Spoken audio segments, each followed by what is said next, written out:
What's up, everyone? Good morning. Thank you for tuning in to another episode of my podcast. Today's podcast is on accountability. And as usual, I will begin this podcast with a quote. The greatest and most unfortunate betrayal is when we betray ourselves. Being able to adhere to our commitments begin with self-respect. And that's a quote by Ryan Blair. I know that we've discussed the four agreements at length in past podcasts, and the first of the four agreements is having an impeccable word. I can't say enough about how important it is to have an impeccable word.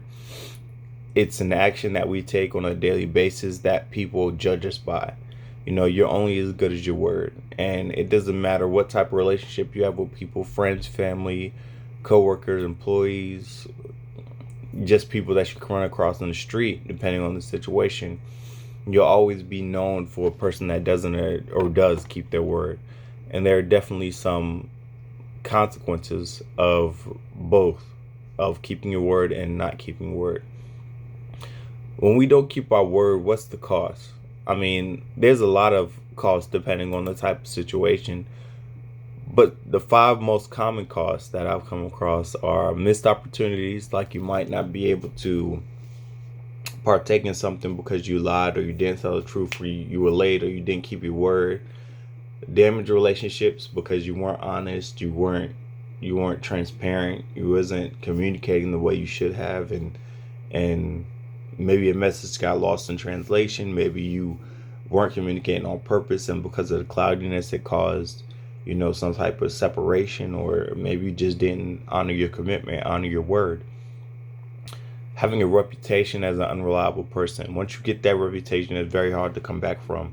If you can come back from it at all, that's definitely a cloud that you don't want over your head. Because once you become an unreliable person, people can't depend on you for anything, and then opportunities will definitely dry up. Relationships will definitely be damaged, and it's going to be a very isolated existence unless you surround yourself with people that are of that same caliber.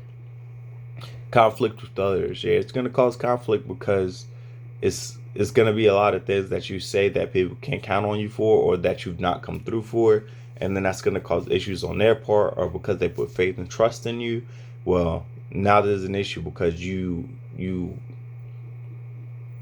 threatened or you disregarded their trust. And trust is one of the most precious things that we can give somebody. Trust somebody with our heart, our kids, our life. Trust somebody with our finances. Once somebody breaches that trust, that's a huge breach of confidence that the other person will have in you. So you want to make sure that you don't breach that trust by honoring your words and your actions.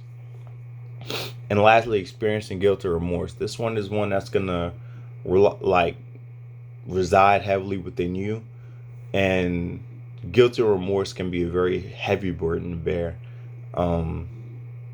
Again, it's based on your actions. So at the end of the day, if you feel guilt or remorse, it's your job to fix it. Make it right however you need to. It happened and occurred in the past. Usually you feel guilt or remorse and reference things that happened in the past, but it's your job to fix it, as with anything else. So if you feel guilt or remorse about something, you need to go and make it right, or handle it however way it needs to be handled in order to remedy that issue. Because, again, like I said earlier, guilt and remorse are very heavy burdens to bear. Our word is our bond. So, as a man or woman, it's an imperative that when we say we are going to do something, we do it. And that is in every aspect of what we do, every aspect of our existence. With our children, with our families, with our loved ones, co-workers, subordinates. I mean, if you say something, do something. If you're going to speak on it, then you need to be about it. It's because people, again, put their trust in you, and they put that confidence in you. And like, if you say you're going to pick somebody up, then pick somebody up. Be there on time, and be a person who honors their word. If you're going to say you're going to give them something, do it. If you say you're going to pay money back at a certain time, do it, because regardless of the excuses, the reasons that you may try to make, At the end of the day, it is what it is. It's very black and white. Either you followed through on your word or you didn't. So there's no like shade of gray. Like, well, he kind of followed through on his word, but at the end of the day, he didn't. No, it's just either you do or you don't. Either you're about your word, people could count on you, you're reliable, or you're not. So it's important again that we keep all of our appointments, commitments, anything that we put our stamp on, which is our word. We need to make sure that we adhere to that. It is important to keep your word to yourself just as much as it is important to keep your word to others. When you tell yourself like, hey, I'm going to go on a diet, I'm going to go on a fast, I'm going to go on to church this many times, I'm going to go to the gym this many times, I'm going to stop eating sugar, I'm going to whatever, it's important that you keep your word to yourself, because that also builds confidence within you. If you say, hey, I'm going to get up and run tomorrow, and you do that regardless of how the weather is outside. It could be raining, it could be snowing, it could be whatever, or it could be 100 degrees outside. If you make that commitment to yourself and then you honor that commitment, now you build habits of honoring your commitment and being a person of your word. And everything that we do in our life, it all starts with us. So if we're talking about having a better life, a better existence, we need to have a better internal environment. It starts with us, so inside, so outside. Our outside life is a reflection of our inner life, our inner circumstances.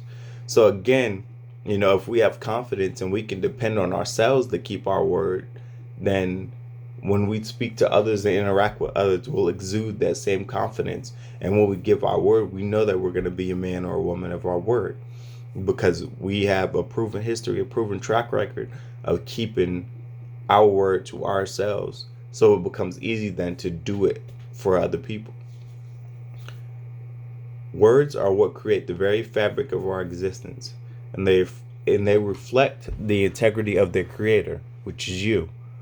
Words hold power, and it's important to both speak with positive intentions and always being prepared to keep your word with others, as they are a reflection of your intentions and your integrity.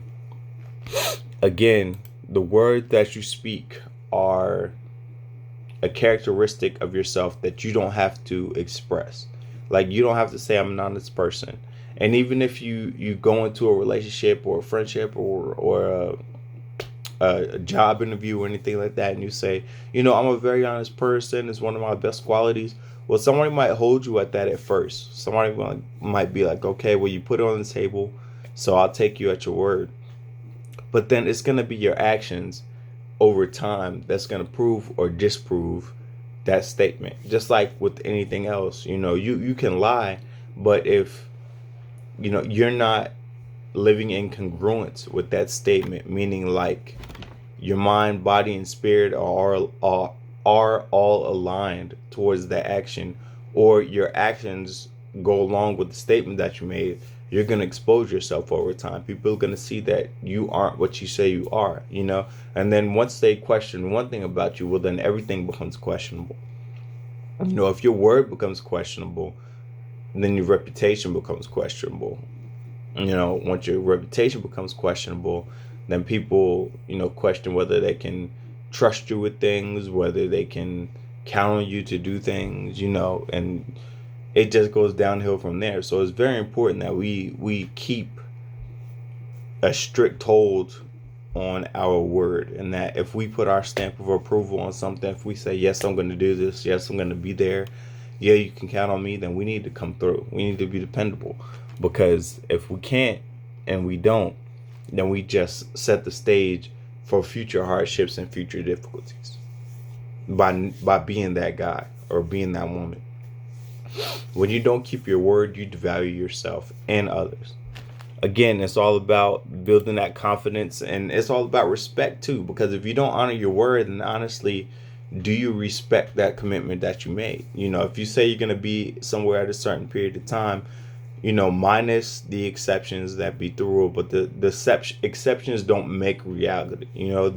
They're just there, they exist, but they don't make reality. Like, If you tell somebody like, hey, I'm going to pick you up at 7, or I'm going to be there at a certain time, but then you hit traffic, I mean, maybe it's not your fault. Maybe you should have left a little bit earlier. It's, again, it's the situation dictates. I can't use that example because maybe you tried everything in your power to be there early, you ran over late at work, or whatever the situation may be. There's a lot of different situations in that particular situation. There's a lot of variables where things might not be in your control. But we should try our best at all times to be men and women of our word. Regardless of the situation. Even if you're held over early or late for work, even if you have an experience with some sort of traffic delay, or you have an issue with your car, or you should put things in place to where it's like a domino effect. And if one thing happens, you just flick the domino, and then you can go on plan B or plan whatever. And I know a lot of people like to say, don't make another plan because it distracts from the main plan. But in reality, and how life actually works, the way I've experienced it, and I've been trained in the military and in various other organizations, is that you need to have multiple plans, because no plan survives first contact, which is something we've talked about before. So I'm going to make this perfectly laid out, beautiful plan. And then as soon as I put it into a real world application, and variables, unknown unknowns start coming into the picture, well, now I got to adapt and overcome. So it would be much easier, to just adapt by putting another plan in place than trying to, scramble on the fly, and come up with something off your cuff. You know what I'm saying? So there's a lot of merit to having many different plans, many different, courses of action that you can take and you can just jump to, instead of, trying to have to figure out and rationalize and come up with a way. I understand what they're saying, that you need to have one plan, you need to be focused, and other plans detracts from the main plan, but you also need to be prepared. And no plan survives first contact. And planning can be a great way that you can adhere to your word, that you can be accountable, hold yourself and others accountable. If you plan on being somewhere on time, then you take the appropriate steps to ensure that you're there on time. If you plan on keeping your word, you take the appropriate steps necessary for you to keep your word. That's my outlook on it. I'm sure others feel different, but everybody has an opinion. Even if the conditions have changed, you still must adhere to your word. So let's say you get into a situation and you no longer like the person, or you no longer, feel that you want to do what you said you were going to do, or, something's changed. There are exceptions, granted, there are exceptions, but the exceptions do not beat the rule. So if you make a promise, if you give your word, you need to adhere to it. Even if you don't like doing it, you need to adhere to it. There were times when I was in the Marine Corps and the Army, there were times when I did not want to go to drill. There were times when I didn't want to participate in certain training evolutions. There were certain times where I didn't want to go get equipment, or I didn't want to do this, or didn't want to do that. But at the end of the day, which is stuff that I told my friends when we were like down in the dumps and stuff like that, we can't be mad at nobody, at ourselves, because we signed a contract. And that contract said that when I came to drill, or when I was on the military's time, that I would participate to the best of my ability, and I would ensure that I kept myself in a state of readiness. So I really had no excuse. It's not even a verbal contract. It's a physical, legally binding contract that if I did not adhere to, there were consequences. I could be written up. I could face disciplinary action, So at the end of the day, I signed the contract. Nobody else put my name on that dotted line. Nobody else did anything. It was all me. So those 13 weeks in boot camp that I went through, that was on me. The 5 years subsequently that I served in the Marine Corps, that was on me. The 3 years that I served after that in the Army, That was on me. And everything that I experienced was on me as well. Because again, nobody signed that contract. I signed that contract. So anything that happens while I was in the service, initially or inevitably, ultimately, it's my fault. Because if I didn't sign the contract, I wouldn't have been in that position, for whatever to happen. I wouldn't even been in that geographical location, so that's just the way I looked at it. There were a lot of guys that, took that same stance and were very serious about their contract and honoring their contract. And there were a lot of people on the flip side, not so much in the Army, or not so much in the Marine Corps, I'm sorry, but, that I saw a lot of people in the Army that just, did things that I was like, yo, this is crazy. And then it's just different worlds. It's different worlds. The Marine Corps and the Army, they were very different. But I just saw some things in the Army, whether it was the unit or I don't know what the difference was, but it was just crazy how much of a difference it was when I jumped over. It was just like, I'm not even gonna go into it because that's another topic for another day. But I just saw people that willingly broke their contracts and their commitments when they made the commitment and they signed the contract. And that's that's not satisfactory. And you got leaders that are counting on you. The military is counting on you. They've poured thousands, if not millions of dollars into your training to make sure you're combat ready, combat effective. They trained you at your MOS or your job specialty. And these leaders have poured into you because they have families and they have time. They don't have time to be, just spending willy-nilly. They got jobs and stuff like that. So it's just disrespectful, not to honor your word, whether it's on a contract, a physically written contract, or it's your word. It's a verbal contract or a verbal agreement. Every time you say you're going to be somewhere, or every time you say that you're going to do something, you're signing a verbal contract. You're signing a verbal contract. And there are consequences if you break that contract. You might not feel it now. You might not feel it the next time. But after a proven pattern of consistently going against your word, there's going to be consequences for breaking that verbal contract. There are going to be consequences.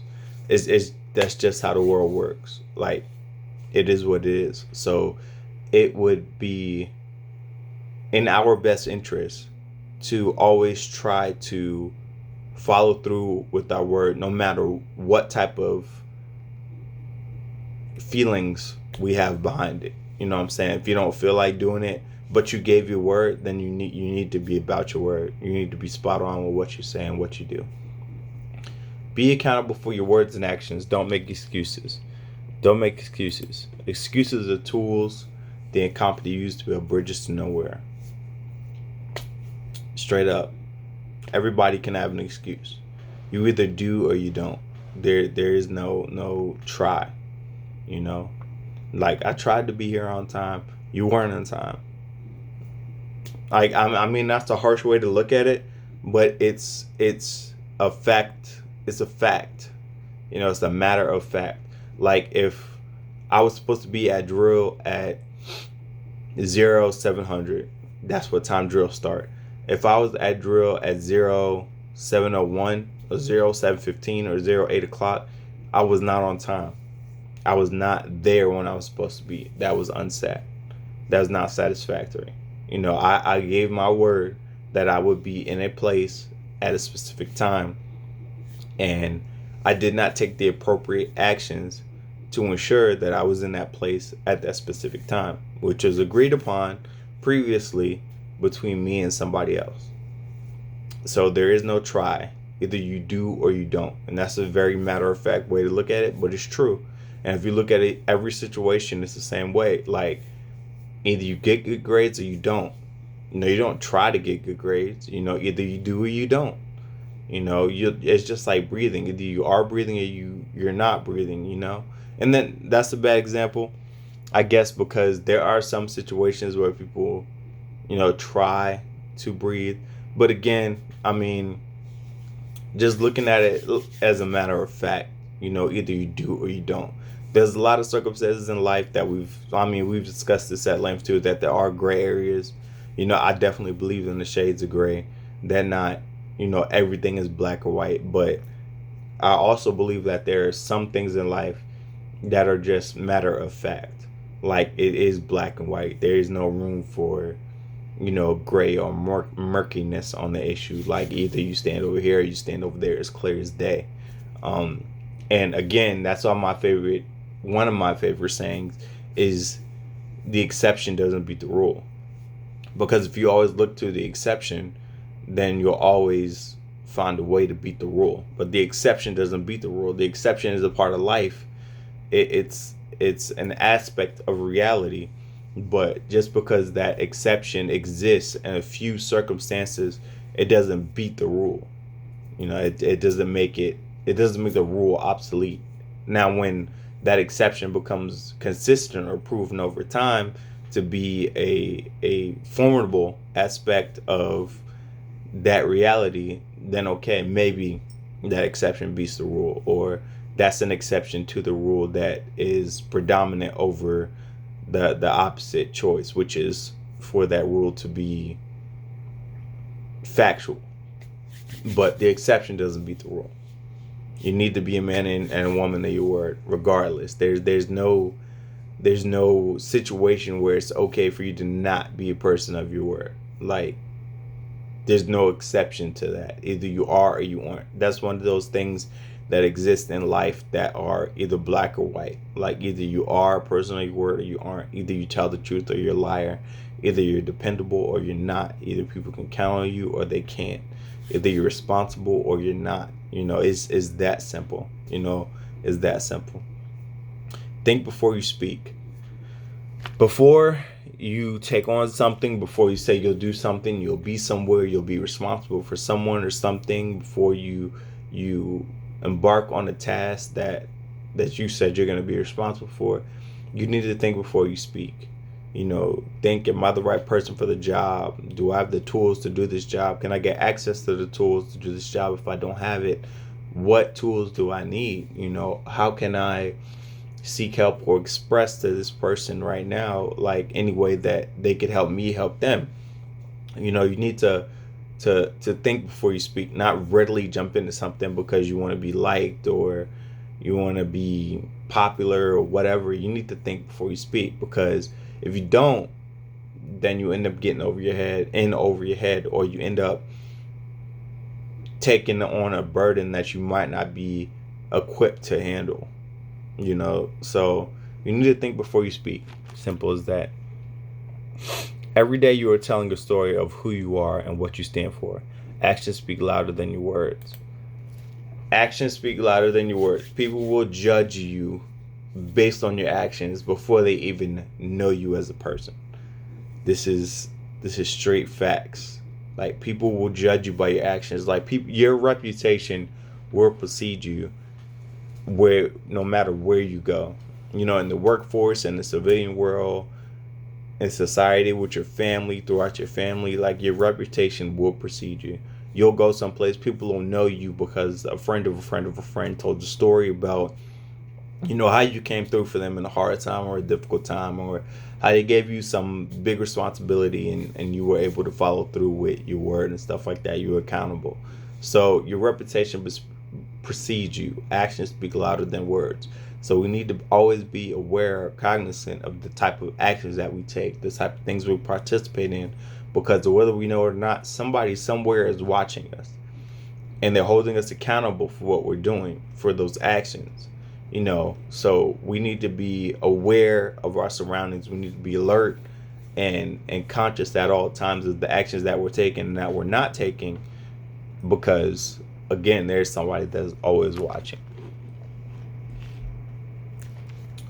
So the best way I figured that I could end this podcast is to give you 5 ways that keeping your word can improve your life for the benefits, because we've talked at length about how the negative consequences of not following through with your word and how bad it is to not follow through with your word. So here are some positive aspects of following through with your word, some factors that you want to keep in your head that show you why it's good to keep your word. Because at our core, we should just want to keep our word, but these are reasons that are self-evident and why we should keep our word. So number one is you develop a higher level of self-trust. Again, when you keep your word to yourself, you build confidence, and that confidence allows you to keep your word to others. So it's like flicking that domino. It starts with small things like, I'm not going to eat this, I'm not going to eat that, I'm going to read so much today, I'm going to write, I'm going to meditate, I'm going to like stuff that seemingly seem insignificant, but at the end of the day add up to really large behaviors and really large parts and additions of our character and our internal environment. You will deepen your relationship with others. Once people see that they can trust you and that you're dependable, you're reliable, you hold yourself accountable, they will gravitate to that. Because there's a lot of fakeness, smoke and mirrors in the world today, especially with social media like Instagram, Facebook, and Twitter. People post pictures and say things to make things seem as though they're not, and it's just a lot of smoke and mirrors. When you get behind that smoke and mirrors, you'll see it's a totally different story. But when people see that you're true, you're authentic, you're responsible, you're dependable, you're accountable, that'll deepen their trust, that'll deepen their confidence in you, and it'll make for a better relationship. You will not have to deal with regret or guilt. Again, we talked earlier about having regret or guilt as one of the consequences of not keeping your word. If you keep your word, you won't have to worry about dealing with that. You won't have to worry about remedying that or having to get that burden off your shoulders. It's as simple as keeping your word. It's just that simple. You will be more thoughtful with the words you use. Again, think of the words you use, because you don't want to jump into a commitment and then not honor it. And then if you jump into a commitment, well, now you put yourself in a hard space, because it might be something that you can't do, or you just don't have the tools at this moment in time. So you need to be thoughtful of the words that you're using. I'm not saying that you shouldn't take on tasks that are difficult, because adversity is where we start to solidify and harden our character to become a better us, a more qualified us, a more unique and creative and disciplined us. Is where we develop so much of the characteristics that make us who we are and make us who we will be. So again, it is good to take on difficult tasks at different points in time throughout your life, but we need to always be aware of what we're giving our word to. Not everything is for everyone, and we don't need to be in everything and doing everything. You need to be calculated. You need to be aware of what you're saying and who you're saying it to, because words have power. They can be positive or negative. They can speak life or they can speak death. So you could be signing a death contract by giving your words to the wrong thing. So you need to be aware of that type of stuff. And the last one, you will be more selective about what you agree to do.